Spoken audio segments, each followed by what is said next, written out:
Baik, bismillahirrahmanirrahim. Assalamualaikum warahmatullahi wabarakatuh.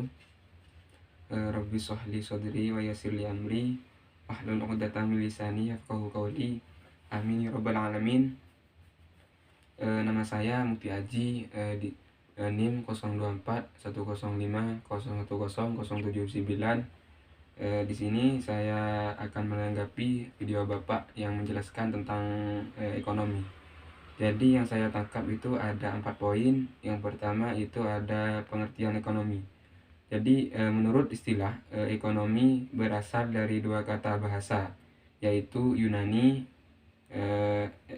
berkata oikos yang artinya rumah, dan oikos yang artinya aturan, tatanan, peraturan, dan hukum.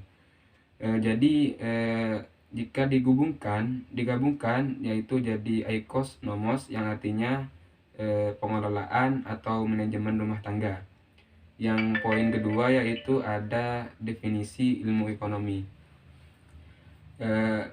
Tadi Bapak menjelaskan menurut Adam Smith yang berbunyi itu sebuah cabang ilmu yang membahas dan pelajari tentang tingkah laku manusia dalam usahanya untuk mengolokasikan atau mengelola segala sumber daya yang memiliki belasan panggungan untuk mencapai tujuan tertentu. Yang poin ketiga itu ada pembagian ilmu ekonomi. Jadi dalam pembagian ilmu ekonomi itu ada tiga. Yang pertama itu ada deskriptif, yang kedua itu ada tarapan, yang ketiga itu ada teori. Yang pertama itu deskriptif, yaitu kajian yang memaparkan secara apa adanya tentang kehidupan ekonomi sesuatu daerah atau negara pada suatu masa tertentu. Yang kedua itu ada tarapan. Tadi ilmu ekonomi tarapan cabang ilmu ekonomi yang membahas secara khusus tentang penerapan teori ekonomi dalam suatu rumah tangga produksi secara khusus. Yang ketiga itu ada teori. Jadi ekonomi yang membahas gejala-gejala yang timbul sebagai akibat perbuatan manusia dalam usahanya meningkatkan kesejahteraan rakyat atau masyarakat. Dalam ilmu ekonomi dibagi menjadi dua teori, yaitu ekonomi makro, yang kedua itu ekonomi makro. Yang pertama itu ada ekonomi makro. Apa itu ekonomi makro? Adalah ilmu ekonomi yang pelajari perilaku konsumen dan perusahaan dan menentukan harga-harga pasar dan kuantitas faktor input barang dan jasa. Jadi yang kedua itu ekonomi makro. Ekonomi makro adalah studi tentang ekonomi secara keseluruhan yang menjelaskan perubahan yang mempengaruhi banyak masyarakat, perusahaan, dan pasar.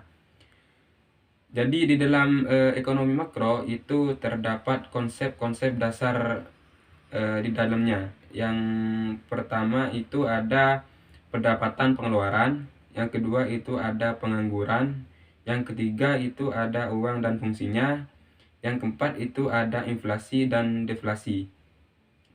Yang kelima itu ada permintaan agregat dan penawaran agregat. Yang keenam itu ada keseimbangan IS dan LM. Yang ketujuh itu ada ekspor dan impor.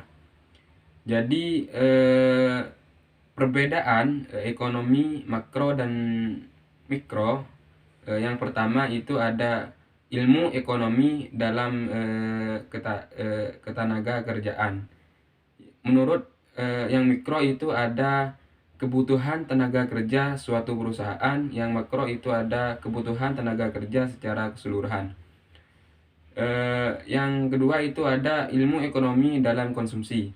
Jadi yang mikro itu konsumsinya itu secara individu, yang makro itu konsumsinya itu secara negara.